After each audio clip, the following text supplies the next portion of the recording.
ஒன்று கூடி ஜெபித்தால் வெற்றி. Praise the Lord.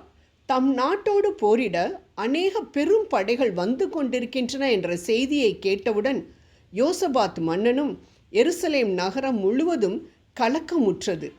இங்கு யோசபாத் மன்னன் சந்தித்த பிரச்சனை தனி மனித பிரச்சனை அல்ல, நாட்டிலுள்ள அனைவரையும் குறித்தது.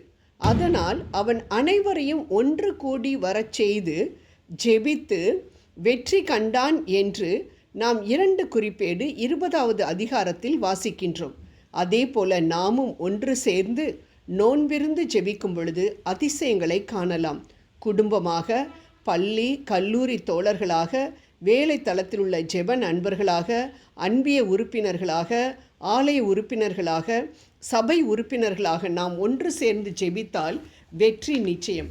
பிள்ளைகளின் மேல் அதிகாரம் கொண்ட நாம் நம் பிள்ளைகளை நம் குடும்ப ஜெபத்தில் ஈடுபடுத்தும் பொழுது பிள்ளைகளின் நிமித்தமாக கூட ஆண்டவர் நம்மேல் இரக்கமாக இருக்க மாட்டாரா? யோசிப்போம். யோசபாத் மன்னன் அனைத்து மக்களோடும் சேர்ந்து ஜெபித்த சிறிய ஜெபம் மிகவும் அருமையான ஜெபம்.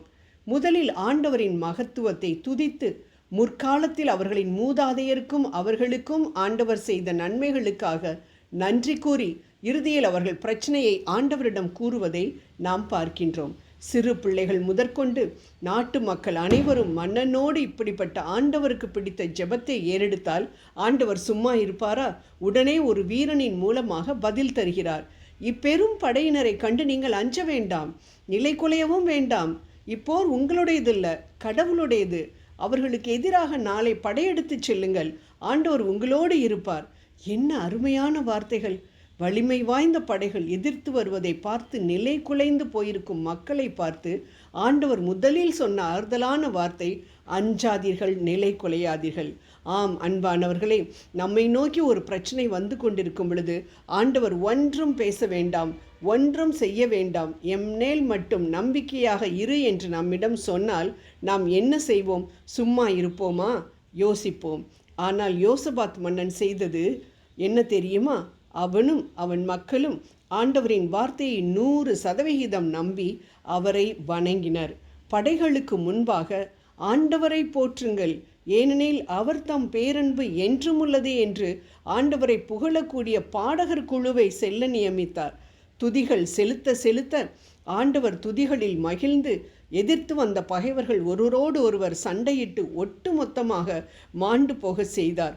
துதி என்ற ஆயுதத்தை மட்டும் தங்கள் நாவில் ஏந்தியவர்களாக ஏன், எதற்கு, எப்படி என்ற கேள்வி எதையும் கேட்காமல் இஸ்ரவேல் மக்கள் சும்மா நடந்து சென்றார்கள். அவர்கள் கண்டது வெற்றி, மாபெரும் வெற்றி. அது மட்டுமல்ல, செத்து மடிந்து கிடந்த பகைவர்களின் விலையுயர்ந்த பொருட்களையும் ஆடைகளையும் அணிகளையும் சுமக்க முடியாத அளவிற்கு தூக்கி கொண்டு வந்தனர் என்றும் நாம் பார்க்கின்றோம். நம் வாழ்க்கையிலும் எவ்வளவு பெரிய மலை போன்ற பிரச்சனைகள் வந்தாலும் ஆண்டவர் மேல் நம்பிக்கை வைத்து அவரிடம் மன்றாடி பெறும் ஆலோசனையின்படி நடந்தால் சிறிதளவும் தோல்வியை சந்திக்க மாட்டோம் என்பதை இந்நிகழ்ச்சியிலிருந்து நாம் பார்க்கின்றோம். பிரச்சனைக்கு வழி தெரியாமல் அன்பானவர்களை நீங்கள் கஷ்டப்பட்டு கொண்டிருக்கின்றீர்களா? யோசபாத் மன்னனை போல நாமும் ஜெபிப்போம், கவலையை விடுவோம், ஜெபம் செய்வோம். நிச்சயம் இந்த ஜெபம் ஆண்டவர் பால் நம்மை திருப்பும். Praise the Lord. ஆம், ஜெபம் செய்வோம். ஆண்டவரே, இந்த பிரச்சனையை, இந்த வியாதியை, இந்த மனிதர்களை, இந்த வறுமையை எதிர்த்து நிற்க எனக்கு பலனில்லை, என்ன செய்வதென்றும் எங்களுக்கு தெரியவில்லை அப்பா.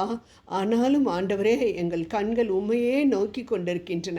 இதே போன்ற கஷ்டங்கள் எங்கள் வாழ்க்கையில் முன்பு வந்த பொழுது எங்களை நீர் காப்பாற்றினீரே.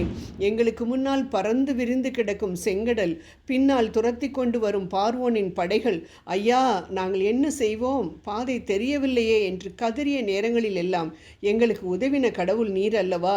அவ்வளவுதான், இவர்கள் வாழ்க்கை முடிந்துவிட்டது என்று கூறி எங்களை வாட்டி வதைத்த பகைவர்களின் கண்களுக்கு முன்பாக தலை நிமிர்ந்து எங்களை நடக்க வைத்தீரே. அன்பின் இறைவா, இப்பொழுதும் கூட அதே மாதிரி பிரச்சனைகள் எங்களை நோக்கி வந்து கொண்டிருக்கின்றனவே.